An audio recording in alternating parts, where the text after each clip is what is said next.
مشاهدينا في كل مكان أهلا بيكم. احنا معاكم النهارده في ضيافة سعادة السفير عامر شوكت سفير جمهورية باكستان لدى جمهورية مصر العربية.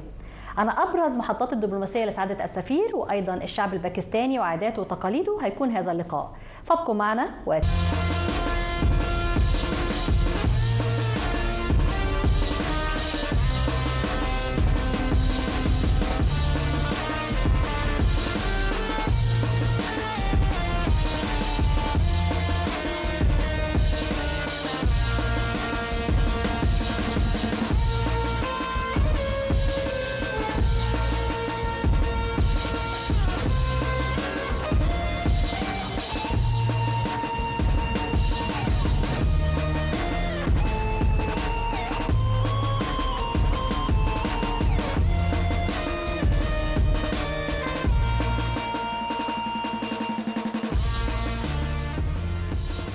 مشاهدينا في كل مكان، بيسعدنا ان يكون في ضيافتنا اليوم سعادة السفير عامر شوكت، وهو سفير جمهورية باكستان لدى جمهورية مصر العربية. Your Excellency, at the beginning, allow me to thank you so much for this interview. Thank you very much. Thank you. At the beginning, we would like to know more about your diplomatic stations before coming to Egypt. So, can you tell us more about it, please? Yes, I joined the Ministry of Foreign Affairs, the diplomatic service in 1994. So I have like over 30 years now of experience in the diplomatic service. I started off with a Russian language program for which I was sent to Moscow to an institute there, so spent like 1 year. And after that, I served. My first posting as third secretary was in Athens, in Greece, where I was there for about 4 years. After Greece, I've also spent time in Australia, then about 3 years in Bangladesh, in Dhaka, and also I was in Holland for about 8 years. So that was the longest where I served in one country at go. But not all of it was in the embassy, because for 5 years I was attached to this international organization dealing with prohibition of chemical weapons. So, and then after that I went back to Pakistan. I was at the Ministry of Foreign Affairs heading the Europe division. And after that I was appointed in 2021 as ambassador to Switzerland. So I spent like 3.5 years as ambassador to Switzerland, with additional charge of non-resident ambassador to the Vatican and Liechtenstein. And from Switzerland, in end of March, on 30th of March to be exact, I joined my current post in Cairo. So this is your first country in the Middle East? This is my first country in the Middle East for posting from my own government. But in my previous role, when I mentioned to you that I was working in the Organization for Prohibition of Chemical Weapons, I used to travel a lot in the region, to Lebanon, to Syria, to Iraq, to Libya, but that was related to another. This was more like the United Nations or multilateral work. How it's different to be posted in Europe and to be posted here in the Middle East? I think the biggest difference for me is that, I find more closeness while I'm posted in Egypt, because we have very close affinity. We are all Muslim countries. We share traditions. We share cultural ethos and values. And, I find more closer to home when I'm here, frankly speaking. That's great. Your Excellency, how can you explain to us and talk about the beautiful nature of Pakistan as a country? Pakistan is a country of many surprises. It's a diverse country from north to south, east to west. When we look at the map of Pakistan or the topography, north has one of the highest mountains of the world. Just for your audiences, there are only 14 peaks in the world which are higher than 8,000 meters. And 5 of them are in Pakistan. The K2, which is the second highest peak in the world, is in Pakistan. Another interesting fact is that the highest amount of ice anywhere in the world outside the polar region, north-south poles, is in Pakistan. So that is why Pakistan is referred to by people from the field as the third pole. But when you come down to the plains, we have the agricultural heartland of Pakistan, which is plain, which is fed by the Indus River system. And then towards the south, southwest, we have the desert area. And in the south of Pakistan, we have the Indian Ocean, the Arabian Sea, so which has a very mild subtropical climate. You know, when you look at overall picture of Pakistan, from the high mountains and lush green valleys, deserts to the sea, so we have everything that you can ask for, and all four seasons basically exist in Pakistan, from snowfall in the north and northern areas to very hot summers like here in Egypt, above 40 degrees as we speak right now in some parts of Pakistan, and to a very mild subtropical climate by the Arabian Sea side. There's also the significant lake Saif al-Mulk. This is one of the significant lakes you have already. Yes, that Saif al-Mulk is up on the northern side at a higher altitude.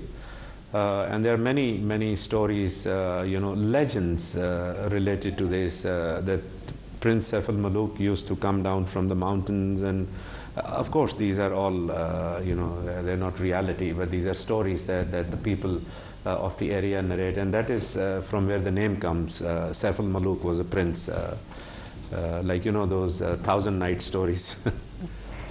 Your Excellency, if I talked about the natural resources that Pakistan have it as a treasure and distinguish the economy of Pakistan, can we talk about the minerals, for example, or what exactly we can talk about? Mining, sorry, I mean mining, or what exactly we can talk about? Yes, I understand.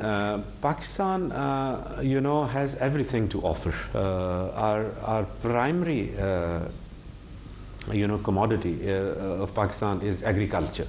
80% of Pakistan is based on agriculture. We produce wheat, cotton, fruits of different kind, vegetables of different kind, oil seeds, and you name it. But on the other hand, we also have metals, rare earth metals, like copper, zinc, gold, even oil and gas. So Pakistan has everything to offer. There are a lot of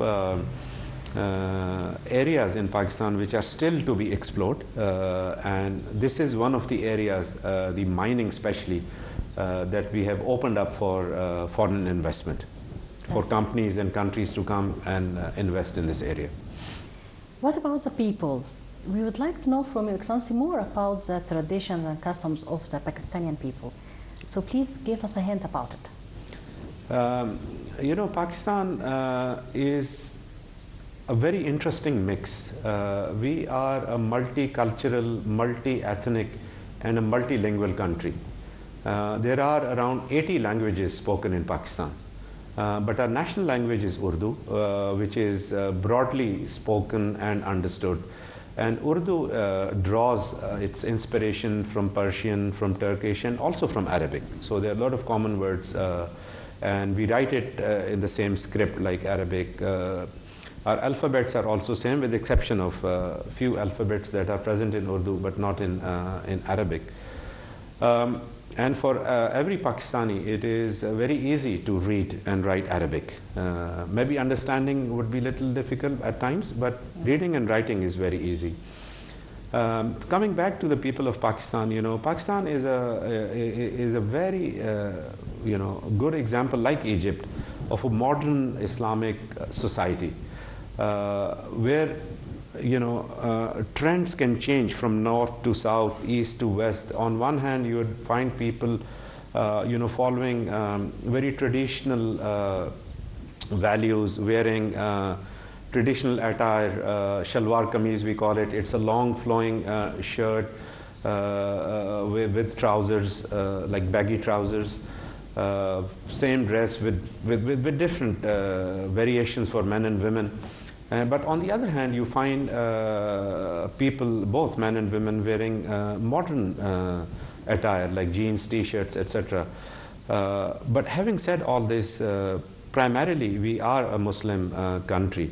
So our cultural ethos and values are also deeply entrenched in Islam and Islamic values. So that is how our people are. You know, if you look at them, they are a very good mix of everything.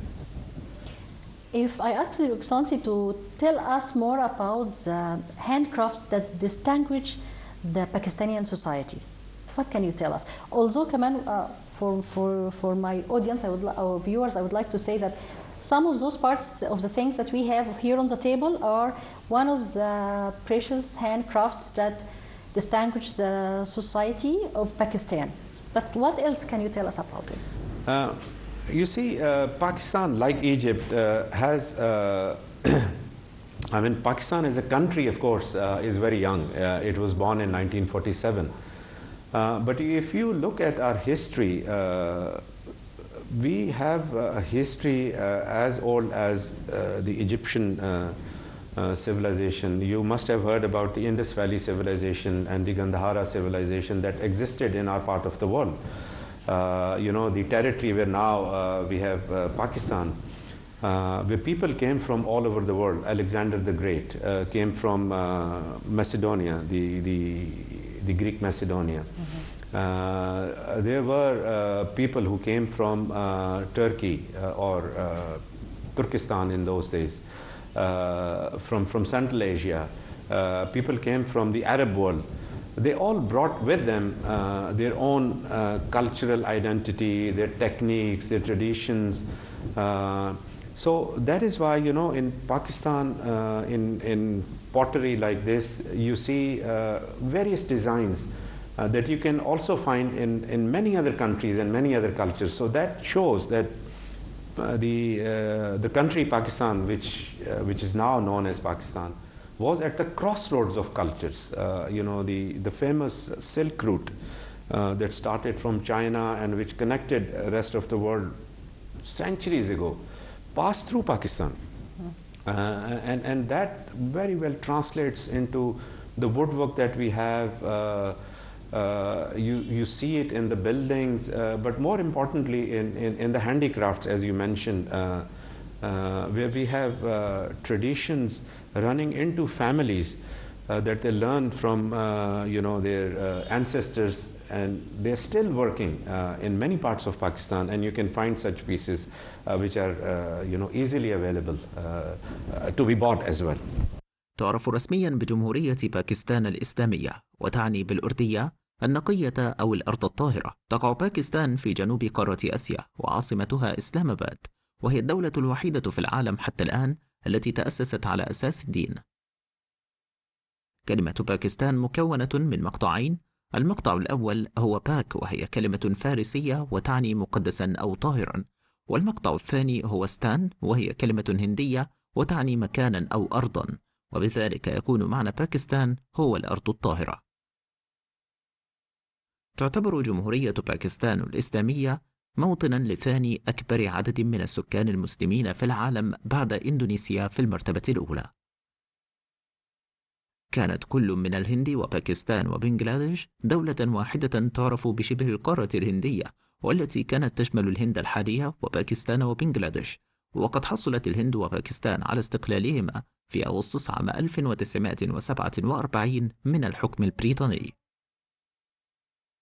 حسب إحصاء في يوليو عام 2020 بلغ عدد سكان باكستان 220 مليون نسمة، وقد حلت البلد في المرتبة الخامسة في قائمة أكبر البلدان في العالم من حيث عدد السكان بعد الصين ثم الهند وأمريكا ثم إندونيسيا. تحتل الصحراء ثار باركر المرتبة 17 في قائمة أكبر الصحارى في العالم، كما تعتبر الصحراء الوحيدة الخصبة في العالم، حيث يبدأ موسم الأمطار في يوليو وينتهي في شهر سبتمبر. لدى باكستان أقدم الحضارات في التاريخ، وهي حضارة مهرجهرة التي يعود تاريخها إلى 6000 عام قبل الميلاد، وتعتبر الحضارة بمثابة مقدمة لحضارة وادي السند، كما أنها واحدة من أقدم المواقع التي ظهرت فيها أدلة على الزراعة والرعي في جنوب قارة آسيا. حقق الناس والشركات الصغيرة في باكستان أكثر من $1 مليار فقط في عام 2017 من العمل الحر عبر الإنترنت، ويدر هذا العمل على باكستان مليارات الدولارات لداخل البلاد. يحتل الباكستانيون المرتبة الرابعة بين أذكى الناس في العالم من بين 125 دولة، كما قد حصل شخصان على جائزة نوبل من باكستان، كما تأتي السابع أكبر مجموعة من العلماء والمهندسين في العالم من باكستان. Your Excellency, if I asked you also about the role of women in Pakistan, what can you say about it? This is a very interesting question. Like Egypt, women play a very, very important role in Pakistan. You look at our history, from the beginning, the very famous personality of the Pakistan movement was Madam Fatima Jinnah. She was sister of Quaid-e-Azam Muhammad Ali Jinnah, our national leader. And from then on, we had women playing a very, very important role, not only, in a household, but also in politics, in bureaucracy, in the field of medicine, in science, technology. We have now women in almost every field. We were amongst the countries where we had a woman prime minister. As we speak now, the chief minister of the biggest province in Pakistan, the Punjab province, is a woman. My own ministry, the foreign secretary, which is the top diplomatic position in the ministry, is headed by a lady. We have so many women ambassadors across the world. Even here, if you look at the pictures of former ambassadors, we had a lady ambassador of Pakistan here. She was a career diplomat. We have fighter pilots in the Pakistan Air Force who are women. And we were amongst the very few countries where women were inducted as fighter pilots in the Air Force. They were flying like Mirages and F-16s. They still do. We had generals in Pakistan. The former Surgeon General of Pakistan was a 3-star lady general, Dr. Nigar, Lieutenant General Nigar, actually. So, on every day, you see women playing a very, very important role in Pakistani society, be it politics, be it, military, civil service, politics. In fact, more than 25% of members of parliament in Pakistan are women. So, if you go to a session of Pakistan parliament, you'll see women everywhere. So, that's what I can say. باكستان، أو تعرف رسمياً بجمهورية باكستان الإسلامية. الموقع الجغرافي: تقع الباكستان جنوب قارة آسيا، وتتشارك في حدودها مع عدد من الدول الآسيوية، حيث تحدها جامو وكشمير وممر كاراكورام من الجانب الشمالي، والصين من الجانب الشرقي الشمالي، والهند من الجانب الشرقي الجنوبي والشرق، وبحر العرب من الجانب الجنوبي، وإيران من الجانب الجنوبي الغربي، وأفغانستان من الجانبين الغربي والشمالي الغربي. العاصمة: تتألف البلاد من 42 مدينة، ومن أبرز هذه المدن هي إسلام آباد، هي عاصمة البلاد، ويزيد تعداد سكانها عن أكثر من 2,000,000 نسمة، وتوجد في الركن الشمالي الشرقي من البلاد، وتنحصر إحداثياتها بين 33.43% درجة باتجاه الشمال، و73.4 درجة باتجاه الشرق، وتصل مساحتها الإجمالية إلى 906 كيلومتر مربع. كويتا هي عاصمة لمحافظة بلوشستان، وتوجد في الركن الشمالي الغربي من المحافظة بالقرب من الحدود مع أفغانستان، وتعتبر مركزاً للتجارة والاتصالات بين أفغانستان وباكستان، باعتبارها توجد على طريق ممر بولان الذي يعد إحدى البوابات التي تربط آسيا الوسطى بآسيا الجنوبية. خوزدار هي عاصمة لمنطقة خوزدار، وتوجد في قلب منطقة بولشستان، وخلال أوائل القرن 17 كانت جزءاً مهماً من مملكة جهلوان، وخلال عام 1903 تم تعيين أحد البريطانيين وكيلاً سياسياً على المدينة بموجب معاهدة تمت مع كلات. بيشاور هي عاصمة لإقليم خيبر بختونخو، وتوجد في الوادي الكبير بالقرب من الطرف الشرقي من ممر خيبر بالقرب من الحدود مع أفغانستان، ويعود تاريخها إلى عام 539 قبل الميلاد، وهذا ما يجعلها واحدة من أقدم المدن الموجودة في جنوبي آسيا. أبوت أباد هي واحدة من المدن الواقعة في منطقة الهزازة شمالي شرق البلاد، وتقع على بعد 110 كيلومتر إلى الشمال من العاصمة إسلام آباد، وتتميز المدينة بطقسها المعتدل، وتحتوي على العديد من المؤسسات التعليمية عالية المستوى. نشأتها وتأسيسها. كانت الأراضي التي تشكل الآن باكستان سابقاً موطناً للعديد من الحضارات القديمة، بما في ذلك العصر الحجري الحديث والعصر البرونزي حضارة وادي السند.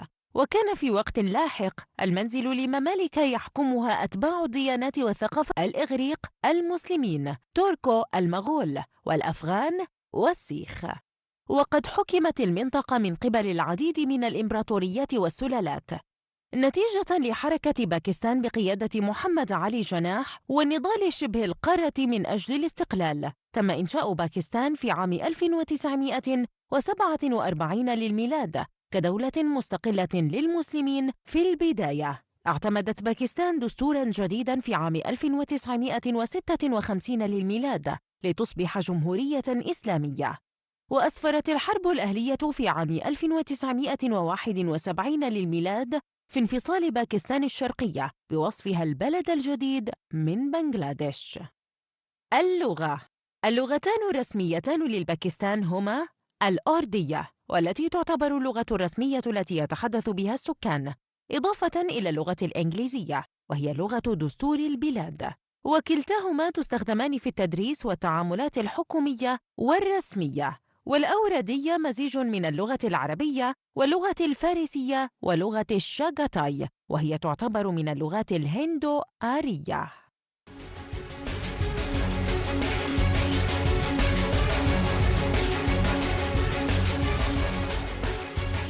Your Excellency, thank you so much for this information that you shared with us about Pakistan. But please allow us to have another interview to talk about the relation, the history of the relation between Egypt and Pakistan in another episode. Thank you. With pleasure. Thank you. مشاهدينا في كل مكان، وبكده انتهى لقائنا مع سعادة السفير عامر شوكت سفير جمهورية باكستان لدى جمهورية مصر العربية. بتمنى ان انتم تكونوا تابعتوا معنا حلقة النهارده، وان شاء الله يبقى في جزء تاني نتحدث فيه عن العلاقات ما بين مصر وباكستان.